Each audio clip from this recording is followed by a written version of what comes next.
Begrüßt bitte mit mir einen Freund, wie gesagt, digitalen Wegbegleiter und den Bundestagsabgeordneten Jimmy Schulz. Sein Vortrag lautet Wege aus der selbstverschuldeten digitalen Unmündigkeit.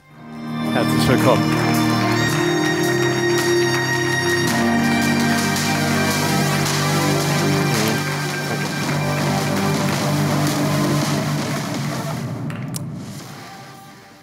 Hello and welcome. As Richard just mentioned, I'm going to talk in German, but not because I'm not able to speak English, but as you might see, as you might have seen me before, I'm not in the best healthy condition at the moment, and the concentration to speak in a foreign language, which I really would have loved to do, is more than I can do at the moment. Ja, also für diejenigen, herzlich willkommen, die mich kennen, erschreckt nicht, ich bin es wirklich. Ich habe durch Krankheit und Chemotherapie mehr als die Hälfte meines Gewichts verloren. Und solche Auftritte sind dann für mich auch immer eine ganz besondere Ehre und aber auch Herausforderung. Aber ich wollte das nicht noch zusätzlich erschweren, dass ich jetzt hier zu Ihnen, zu euch auch noch in einer Sprache, der ich zwar mächtig bin, aber trotzdem mich mehr so viel Konzentration kostet, dass ich das momentan nicht leisten kann. Ich werde über digitale Aufklärung reden, ein Thema, das mich schon seit vielen Jahren beschäftigt, ein Gedanke, der mich immer wieder fasziniert hat, wenn wir die Revolution der Digitalisierung und globalen Vernetzung betrachten, können wir auf andere Revolutionen zurückgreifen und ich lande immer wieder bei Immanuel Kant und sehe dann, wir stehen ja vor einer digitalen Revolution, wir sind mittendrin und dafür braucht es auch eine digitale Aufklärung. Aber was ist denn digitale Aufklärung? Frei nach Kant. Digitale Aufklärung ist der Ausgang des Menschen aus seiner selbstverschuldeten digitalen Unmündigkeit. Digitale Unmündigkeit ist das Unvermögen, sich seines Verstandes ohne Leitung eines anderen zu bedienen. Selbstverschuldet ist diese Unmündigkeit, wenn die Ursache derselben nicht am Mangel des Verstandes, sondern an der Entschließung und des Mutes liegt, sich seiner ohne Leitung eines anderen zu bedienen. Habe Mut, dich deines eigenen Verstandes zu bedienen, so Kant, und wurde dann zum Leitspruch der Aufklärung, der die ganze Welt dann verändert hat. Damals haben unter anderem Kirchen das selbstständige Denken und Herrschaftshäuser, das selbstständige Denken und Handeln verhindert. Heute sind es Unternehmen, die uns das Denken abnehmen wollen, große Konzerne, die glauben, sie könnten besser wissen, was für uns gut ist, als wir dies selbst wüssten. Wir dürfen als Gesellschaft das Denken nicht anderen überlassen. Das ist eine eben nicht nur rein technische Diskussion, sondern eben eine gesamtgesellschaftliche. Diese Revolution ist zwar von einer tiefgreifenden technischen Fortschritt getragen, aber eben reicht sie doch auch enorm weit in den nicht-digitalen Raum hinein. Und andererseits wird bisheriger Lebensraum auch zunehmend digitalisiert. Als Beispiele zum Beispiel, als zum ersten Mal Menschen gemerkt haben, die überhaupt gar keinen Internetanschluss haben, dass sie davon betroffen sind, jedenfalls in Deutschland war das auch ein kleiner Aufschrei, war zum Beispiel Google Street View. Da dachten ja einige, sie werden jetzt aus dem Weltraum beobachtet, live.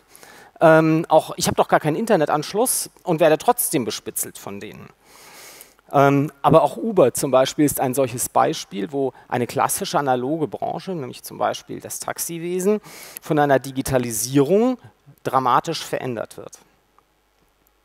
Künstliche Intelligenz, Algorithmen, die unser Leben inspirieren, erleichtern und angenehmer machen können.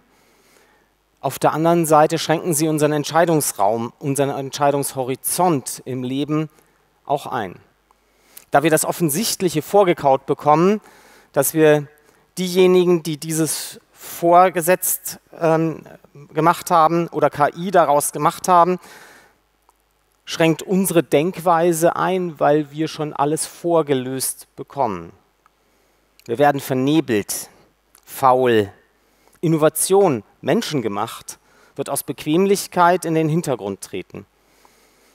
Diese Revolution droht also potenziell von Eliten getrieben, über die Köpfe der Menschen hinwegzurollen, möglicherweise ohne dass diese dieser Tatsache sich bewusst sind. Das wäre sehr schade.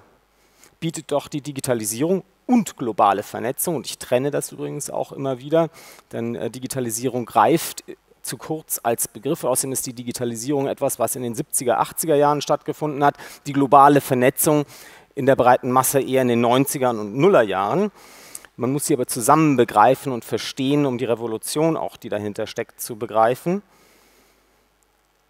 All das bietet eine großartige Chance. Wir müssen sie nur ergreifen und sie nutzen. Und diesen Nutzen auch allen zur Verfügung stellen und allen die Chance geben, diese Chancen auch zu ergreifen. Denn die Digitalisierung und globale Vernetzung kann unsere Gesellschaft in so vielen Bereichen bereichern und bietet ein enormes Potenzial. Jeder Mensch kann plötzlich mit jedem Menschen weltweit kommunizieren, übrigens auch unbeobachtet, privat.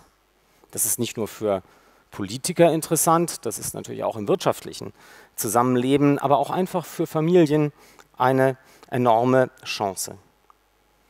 Wissen ist nicht mehr Vorrecht einer kleinen Elite, sondern allen zugänglich. Wikipedia oder Online-Universitäten hier nur als Beispiel genannt. Das Gründen einer Firma kann von einer Studentenbude allein mit einem PC und einem schnellen Internetanschluss geleistet werden. Das Einzige, was noch dafür notwendig ist, ist eine gute Idee. Politische Arbeit wird transparenter. Selbst alleinerziehender Vater und berufstätige Mutter können oder weit abgelegen Menschen ohne Mobilität oder so wie ich, körperlich eingeschränkte Menschen können plötzlich an politischer Arbeit und auch an Entscheidungsprozessen teilnehmen. Und ich merke das, wie das auch in meiner Fraktion zum Beispiel, die mir sehr viel hilft, dass ich von zu Hause aus, vom Lazarett aus, vom Bett aus oder von meinem Büro gleich um die Ecke aus arbeiten kann und online an vielen Entscheidungsprozessen im Deutschen Bundestag teilnehmen kann. Dafür bin ich sehr dankbar. Das wäre noch vor 10, 15 Jahren viel komplizierter gewesen. Videokonferenzen, IFA-Pads, Abstimmungstools, Livestreams sind da nur die Schlagwörter dafür. Aber was müssen wir als Gesellschaft, was können wir als Politik tun, um all diese Chancen auch nutzbar zu machen, damit wir eben diese Aufklärung, diesen mündigen Bürger, den wir ja gerne hätten, in diese Lage versetzen, dass er selbst die Entscheidungen trifft, selbst wählt, ich möchte diese Mündigkeit, diese Entscheidungsfreiheit haben. In erster Linie ist es Bildung. Wir müssen den Menschen in die Lage versetzen, dass er diese Entscheidung mündig treffen kann. Zum Beispiel, gehe ich einen Vertrag mit Facebook, Google, WhatsApp, whatever, Apple ein oder gehe ich ihn nicht ein? Was steht denn da eigentlich drin? Das heißt, Bildungssystem ist hier ein wichtiger Schlüssel. Und es geht eben nicht nur um die MINT-Kenntnisse, um das Programmieren können.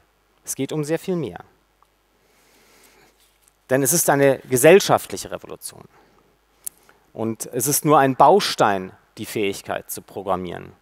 Wir müssen auch verstehen lernen, wie sich Kommunikation ändert, wie sich Medien ändern, wie sich Entscheidungsprozesse in Unternehmen, aber auch in der Politik ändern. Wir müssen im Bildungssystem diese Kulturfertigkeit vermitteln. Wie gehe ich denn um mit einem Wikipedia-Artikel im Vergleich zum Beispiel zu einem Brockhaus-Artikel? Wie überprüfe ich eine Quelle? Wie überprüfe ich die Glaubwürdigkeit einer Aussage? Sonst laufen wir Gefahr, dass Fake News, Verschwörungstheorien, Verrohung der gesellschaftlichen Sitten, der Kommunikation, des gesellschaftlichen Miteinanders, eine gefühlte Distanz, weil man dem anderen nicht mehr in die Augen sieht, überwinden können. Und das ist auch Teil eines Bildungssystems. Knigge, Netiquette, gesellschaftlicher Common Sense sind hier die Dinge, die auch in der Schule, im Elternhaus, in der Gesellschaft vermittelt werden müssen. Ich habe manchmal den Eindruck, wir befinden uns nämlich gerade in einer Art kollektiver Pubertät. Die Gesellschaft, die Digitalisierung und globale Vernetzung gerade für sich entdeckt, testet in ihrem jugendlichen Leichtsinn Grenzen aus, überschreitet diese. Und wie die Pubertät, ich habe mehrere Kinder, die das schon hinter sich haben und eine gerade reinrauscht, ich hege die ernsthafte Hoffnung, dass wir das auch gesamtgesellschaftlich überwinden können. Aber dafür braucht es auch einen gesellschaftlichen Diskurs, wie wollen wir damit umgehen. Einen gesamtgesellschaftlichen Common Sense. Wo sind denn die Grenzen, wo sind denn die Regeln? Denn der Gesetzgeber kann nur Gesetze machen, die basieren auf einem gesellschaftlichen Konsens. Nicht umgekehrt. Also der Schrei nach dem Gesetzgeber, da muss es ein Gesetz geben, braucht es dann, wenn wir uns einig sind oder eine große Mehrheit sich einig ist, dass das gesellschaftlich so gewollt ist und dass wir uns so verhalten wollen. Und viele Dinge lassen sich auch nicht in Gesetze packen. Gutes Benehmen lässt sich nicht per Gesetz oktroyieren. Ja, was kann der Staat sonst noch leisten? Offenheit, offene Standards, offene Protokolle fördern und fordern, denn sie sind die Basis für Entscheidungsfreiheit. Will ich dieses System nutzen oder will ich jenes System nutzen? Marktbeherrschende Stellung, wie wir es in manchen Fällen haben, und das Bundeskartellamt hat das ja gestern auch meiner Meinung nach richtigerweise angeprangert, müssen scharf beobachtet werden. Entgegenwirken kann der Staat das nicht durch Verbote, aber viel besser, indem er sagt, ich fordere und fördere in meinem eigenen Tun und Handeln als Staat offene Protokolle. Wir kennen das zum Beispiel von der E-Mail. Da kann jeder mit jedem kommunizieren, sei es ein Windows-System mit einem Outlook und kann eine E-Mail schreiben an ein Linux-System mit einem Mozilla Thunderbird. Ohne Probleme. Da ist kein Einzelner, der da die marktbeherrschende Stellung hat, sondern viele, viele große, einige kleinere Unternehmen. Und ich habe die Freiheit der Wahl, welchen Anbieter, welches Betriebssystem und welche Software ich für Mailverkehr verwende. So sollte das Internet offen und frei bleiben können.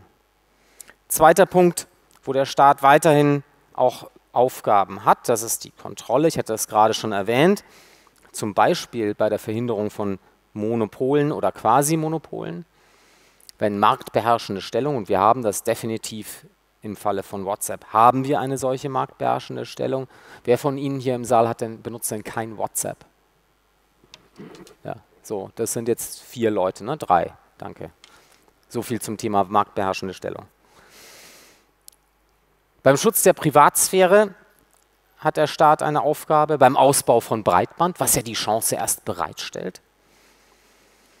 Bei der Verwendung von unabhängiger Hard- und Software, wir haben die Diskussion ja gerade, wenn es um die Ausschreibungen der 5G-Netze geht, welchen Hersteller dürfen wir dort verwenden? Und bei der Förderung von Open Source, was ein wichtiger Baustein für diese Offenheit ist.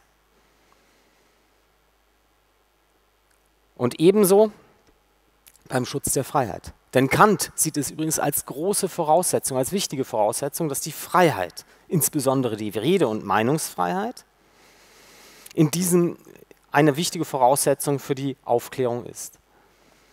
Und gerade im Lichte der aktuellen Diskussionen über Einschränkungen eben dieser Freiheiten im Netz wird diese Forderung noch brisanter. Wir denken da an das Netzdurchsetzungsgesetz oder an Uploadfilter, gerade ganz heiß in der Diskussion, Artikel 13.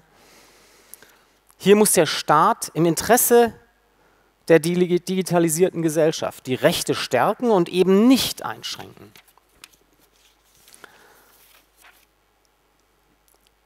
Was können aber wir tun? Was kann jeder für sich tun? Sich dieser Sache bewusst werden und auch die Verantwortung für das eigene Tun und Handeln übernehmen. Sich weiterbilden, sich einbringen in diese Diskussion. Habt keine Angst, werdet mündig. Die digitale Aufklärung wartet auf euch. oder wie Kant es sagen würde, habt Mut. Dankeschön.